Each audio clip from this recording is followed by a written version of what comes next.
talked, you had nothing to say. You chose to walk, give what we had away. I hope you get what you're looking for, but babe, with me, you close the door on everything out of my head. No, you can't bring us back from the dead, 'cause when you know when it ends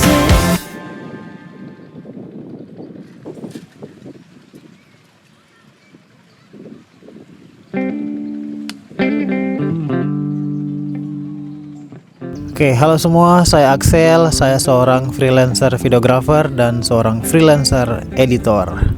Karena saya sebagai seorang freelancer, kita kerja dari mana saja dan kapan saja.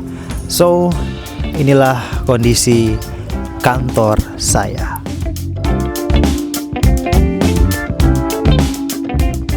Sebagai seorang freelancer, tentunya tidak ada kantor tetap. Kantor tetap itu mungkin di rumah, mungkin di kos-kosan pribadi. Sebagaimana seorang freelancer, semua tempat bisa jadi tempat kerja atau bisa jadi office atau di mana saja kita berada. Yang mungkin sama hanyalah laptopnya atau deadline-nya dari klien. Saya memutuskan untuk jadi freelancer videographer atau editor sudah sejak 3 tahun terakhir. Dan ternyata memutuskan untuk jadi seorang freelancer itu sungguh mengasihkan. Karena kayak seperti sekarang, kita bisa kerja dari mana saja, waktunya fleksibel, kita sendiri yang tentukan. Jadi tidak ada waktu kerja yang seperti orang kantoran. Ada juga dak-dikduknya kalau misal kerjaan tidak ada klien yang menghubungi kita. Lepas dari itu, kita jadi seorang freelancer, jadi seorang yang bebas. Saya termasuk orang yang sangat-sangat bosan saat kerja di satu ruangan atau everyday datang ke satu ruangan yang sama, ketemu dengan orang yang sama tiap hari.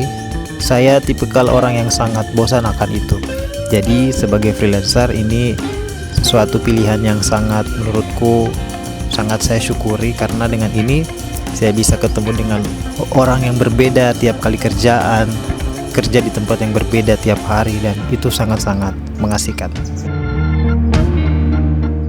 Kalau datang ke kafe untuk kerja, kadang melihat layar itu sampai berjam-jam. Jadi kadang kafe itu mungkin dari yang sepi, saking kita fokus jam mengerjakan deadline, sampai kita tidak sadar, tiba-tiba kita tengok kiri kanan, tiba-tiba orang sudah ramai. Jadi kayak saking fokusnya itu. Kadang juga saat kita mungkin sudah dekat dengan klien, atau mungkin sudah kita beberapa menghandle kerjaan dari klien yang sama, sampai-sampai kita bisa jadi akrab dengan klien itu. Saya punya pengalaman di tahun 2024 saat mengerjakan project festival, karena mungkin saking dekatnya atau mungkin saking seringnya bertemu dengan klien ini, pada akhirnya pasca festival saya diajak untuk liburan. Kalian tahu kemana? Ke Paisupok. Itu kalau kalian tahu Paisupok, di danau terjernih, terbening yang ada di Indonesia atau mungkin di dunia, entahlah. Kadang juga kita sebagai freelancer saat memposting sesuatu di sosmed, kadang mungkin orang akan komen, wih luar biasa, wih mantap, saya pengen jadi seperti itu. Tapi dia tidak tahu bagaimana dedikasi kita untuk bikin satu postingan. Saat kita memposting sesuatu dan diapresiasi, itu sangat-sangat luar biasa sekali untuk kita. Minimal like di postingan yang ada, itu berharga sekali, teman-teman. Jadi sebagai freelancer kita tidak boleh semrawut dalam mengorganize file project yang ada. Kita tetap harus rapi, walaupun kita tidak di manage siapa-siapa, tapi bukan berarti kita semau kita untuk mengorganize file-file kita. Jadi kita harus tetap bikin folder yang rapi, folder per tahun, per bulan, per project atau per job. Dan juga kita harus mengatur jam kerja kita sendiri. Kita harus mengatur jam kerja seperti jam kerja orang kantoran. Kayak misal kita mulai kerja jam 8 pagi, selesai di jam 4 sore atau jam 5 sore. Malamnya ya mungkin kita istirahat atau bersantai dengan teman, dengan keluarga. Mungkin realita yang ada, banyak freelancer itu sukanya kerja malam. Jadi dia start mungkin jam 9 malam, biasanya sampai semalaman. Projectnya bagus, editannya bagus, makanya dia sampai genjot. Atau mungkin karena deadline, makanya dia sampai bisa semalaman untuk kerjaan. Tapi sebenarnya ini kurang baik ya untuk kesehatan, karena kita dituntut untuk begadang. Idealnya sebenarnya ya kita harus ikuti jam kerja yang seperti biasanya. Lagi-lagi nih realita freelancer karena punya waktu bebas sendiri, dia kerja biasanya dari malam sampai tengah malam. Sebagai freelancer, hasil kerjaan kita tidak akan ada yang akan mereview di awal. Jadi semua akan langsung direview oleh klien. Seandainya kita mungkin kerja di agensi, mungkin hasil editan kita akan direview pihak dari kantor kita. Tapi kalau freelancer, semuanya diurus sendiri. Kita yang syuting, kita yang edit, kita yang nge-review sendiri apa sesuai brief, apa sudah oke, kemudian langsung ke klien. Nah, kunci supaya klien itu bisa datang lagi atau repeat order, tentunya kita harus selesaikan project itu dengan sebaik-baiknya, dengan sebagus-bagusnya. Mungkin banyak yang akan bertanya, apakah tidak mengganggu suara-suara di kafe, suara-suara bising? Apakah kamu akan fokus dengan kerjaanmu? Jawabannya sangat sederhana, sangat-sangat fokus. Karena mungkin sudah terbiasa dengan kerja di kafe atau di mana saja, makanya saat datang di tempat keramaian juga kita masih tetap selesai untuk mengerjakan suatu project. Jadi kalau ada yang bertanya begitu, cukup perlihatkan, nih kerjaan saya sudah beres ini.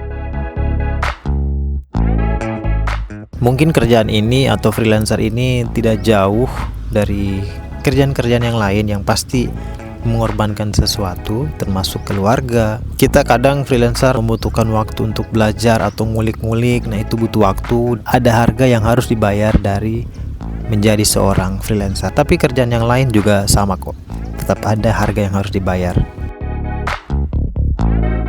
So, kalau kamu mau menjadi seorang freelancer, tentu peluangnya masih sangat besar.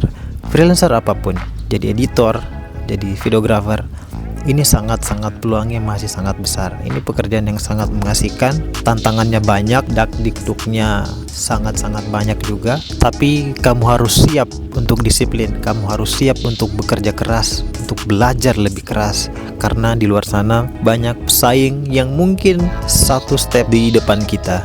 Dan tugas kita sebagai seorang freelancer, entah yang lama ataupun yang baru memilih jadi freelancer, tugasnya hanya satu, terus belajar. Karena dengan itu skill kita bisa upgrade, dan mungkin dengan skill bisa upgrade, klien-klien bisa datang ke kita dan kita bisa cepat kaya, bukan? Kalau kamu punya pertanyaan seputar freelancer atau videographer atau editor, silakan tuliskan di kolom komentar. Nanti kita akan berjumpa di tempat kerja yang entah di mana lagi. Saya akan menjadikan itu kantor. Kita akan berjumpa lagi di episode berikutnya. Sampai jumpa.